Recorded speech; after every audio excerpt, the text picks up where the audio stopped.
శ్రీ సచ్చిదానంద సమర్థ సద్గురు సాయి మహారాజ్కి జై. మనం 50 అధ్యాయంలో చెప్పుకుందామండి. ఒకప్పుడు విధివసానో దైవయోగము వల్లనో కానీ ఆ మ్లేచ్ఛరాజుకు తొడ మీద పుండు లేచింది. అది ఎన్ని చికిత్సలు చేసినా తగ్గకపోగా రోజు రోజుకు ఎక్కువ కాసాగింది. ఆ బాధకు అతడికి నిద్రాహారాలు కూడా కరువయ్యాయి. చివరికి అతడు ఒక సదాచార సంపన్నుడైన సద్విప్రుని పిలిపించి దానికి చూడండి ఆ పుండుకి పిలిపించి దానికి నివారణోపాయాన్ని చెప్పమని కోరాడు. ఆ విప్రుడు, రాజా, నీవు యవనుడవు, నేను బ్రాహ్మణుడను. నేను చెప్పే ఉపాయము గురించి అది చెప్పినది నేనన్న సంగతి తెలిస్తే ఈ లోకములో నన్ను బ్రతకనివ్వదు. చూసారా, ఈ లోకము నన్ను బ్రతకనివ్వదు.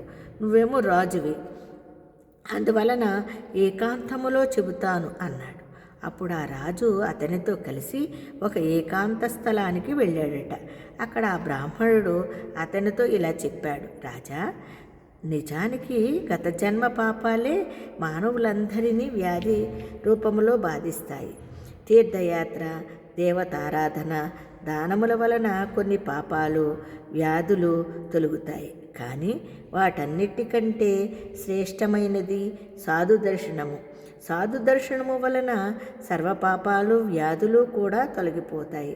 చివరకు అజ్ఞానమనే భవరోగాన్ని కూడా వారు తొలగించి ముక్తిని కూడా ప్రసాదించగలరు.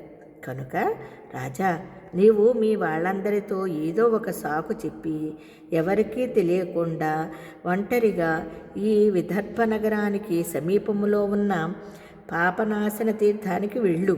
అక్కడ స్నానము చేసి దాన ధర్మాలు చేసి దాని వలన నీ పాపము తొలగి ఉత్తమమైన వ్యాధి నివారణోపాయము నీకు అదే లభిస్తుంది.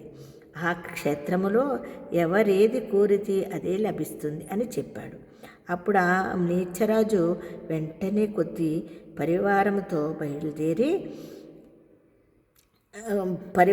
బయలుదేరి అక్కడికి కొద్ది దూరంలో ఉన్న పాపనాశన తీర్థానికి వెళ్ళాడు.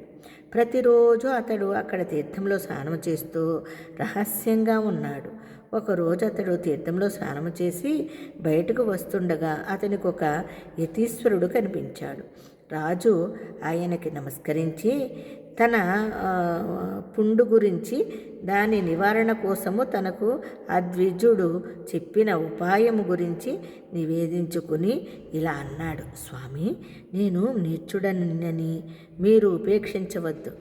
నేను యవనుడనైనా మీ ధర్మాన్ని కూడా ఆదరించేవాడినే.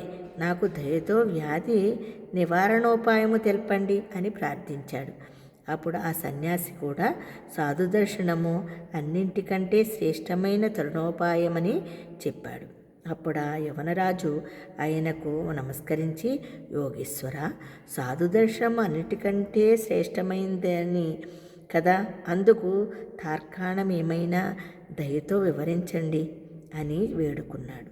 అప్పుడు ఆ సన్యాసి ఇలా చెప్పాడు, నాయనా, వెనుక వృషభాయోగి అనే మహాత్ముని అనుగ్రహించవలసిన ఒక పతితుడైన బ్రాహ్మణుడు జన్మాంతరములో ఉద్ధరింపబడ్డాడు. ఆ కథ వివరంగా చెప్తాను విను అన్నాడండి. చూసారా, మరి కథ రేపు తెలుసుకుందామా. జయ గురుదత్త, శ్రీ గురుదత్త.